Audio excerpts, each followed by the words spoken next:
Señores, buenas tardes. Como todos los días, los voy a acompañar hasta las 13 aquí en Infobae TV con muchísima información.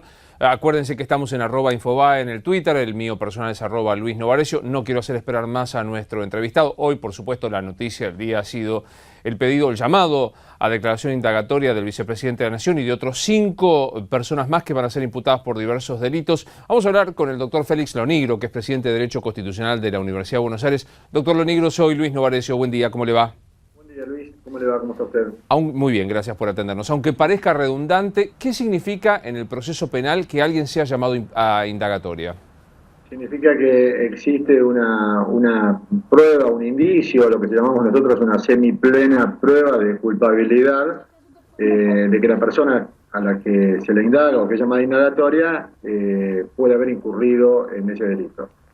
O sea, no hay certeza absoluta, pero hay una semiplena prueba y por eso el juez quiere indagarlo. Y lo que significa en la indagatoria es que es el primer acto material de defensa, donde una persona puede defenderse hablando o mantener el silencio sin que esto implique prueba en su contra, ¿verdad?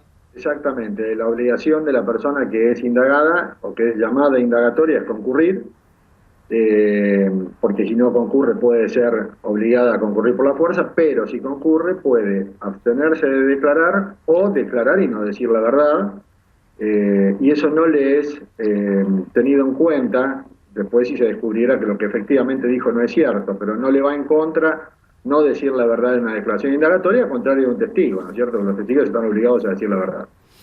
En términos de lo que implica que una persona sea llamada indagatoria y tenga un cargo público nada menos que como vicepresidente de la Nación, ¿existe alguna protección particular, algún modo distinto de declarar, de comparecer ante el juzgado?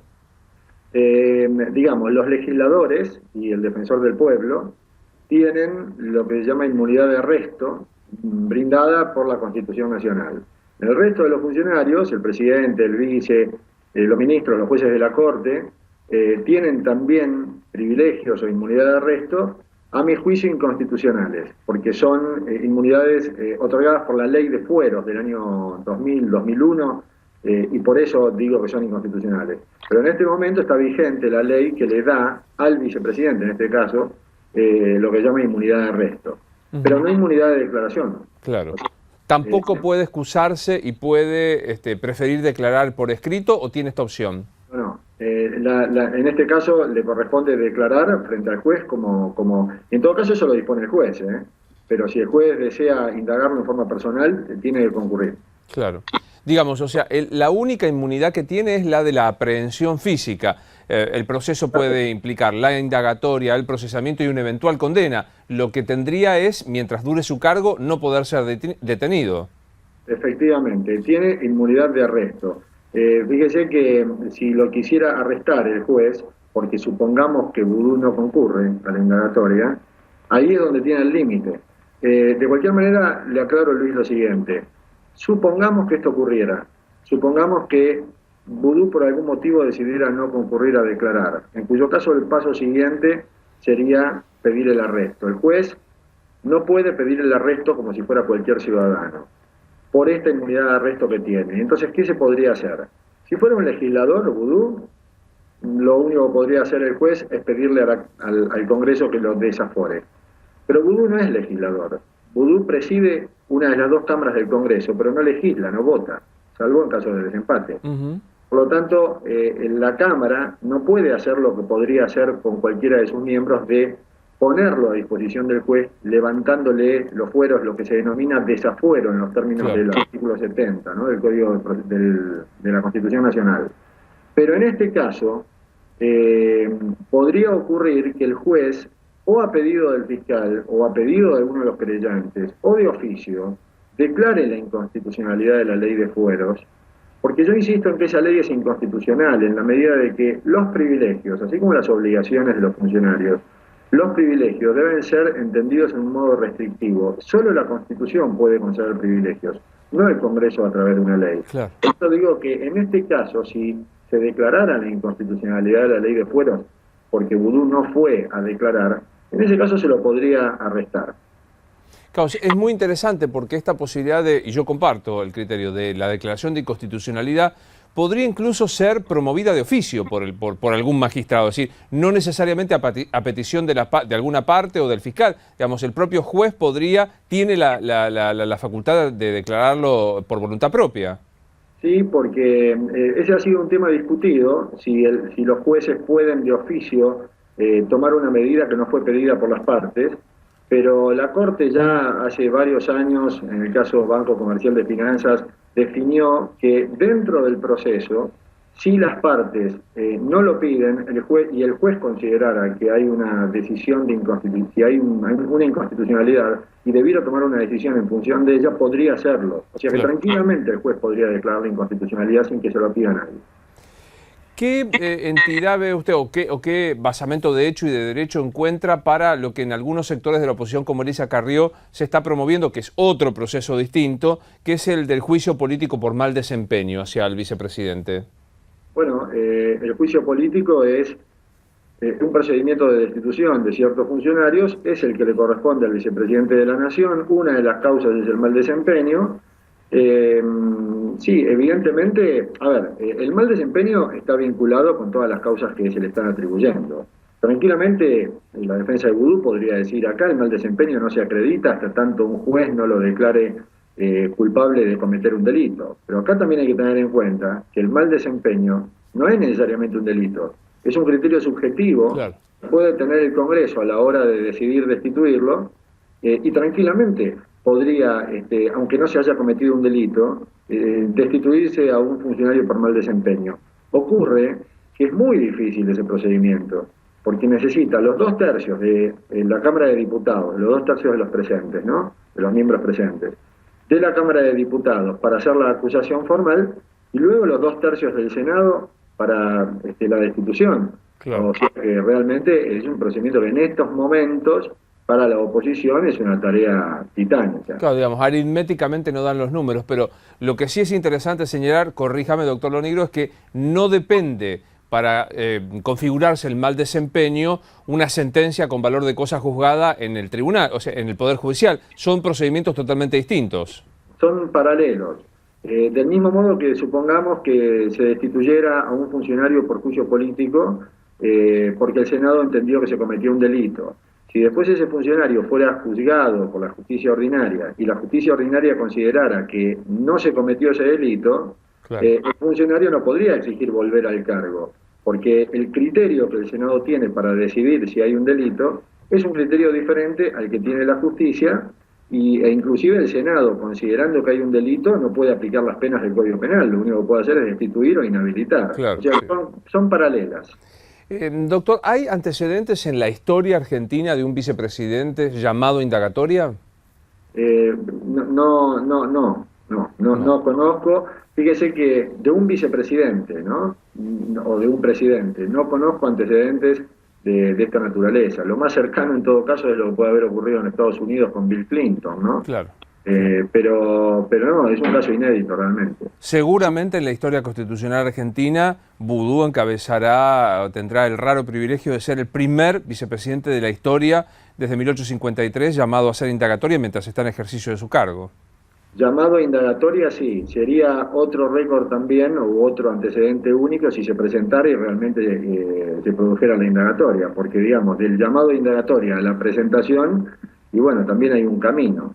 Se supone que si todo siguiera por los caminos normales y si Vudú realmente él considera que es inocente, como lo pregona permanentemente y no tendría nada que esconder, pues se tendría que presentar sin ningún problema. Bueno, hoy en declaraciones periodísticas y en una conferencia de prensa insistió que lo va a hacer porque tiene ganas de presentarse para demostrar su inocencia, que es un poco el valor de la indagatoria, ¿no? El plantear la estrategia defensiva y en los dichos de la persona imputada. Es una enorme posibilidad para una persona que está convencida que es inocente, la indagatoria para presentarse y decir lo que tiene que decir, porque a partir de la indagatoria después el juez tiene la facultad de sobreseer o de condenar. Y además tener en cuenta que no es un funcionario cualquiera que se presenta a una indagatoria, es un representante del pueblo. Claro. A ver si queda claro que a Vudú lo elegimos todos, o lo eligió la gente. En este sentido, la obligación de aclarar las cosas es mucho mayor que la que tiene que tener cualquier ciudadano que es citado de indagatoria.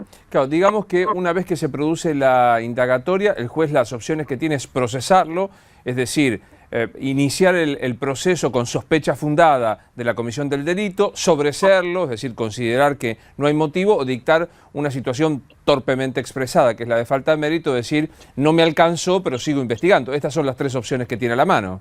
Sí, y usted me acaba de corregir bien porque yo me di cuenta que le dije que el juez tiene la opción de condenar o Claro. de sobreseer.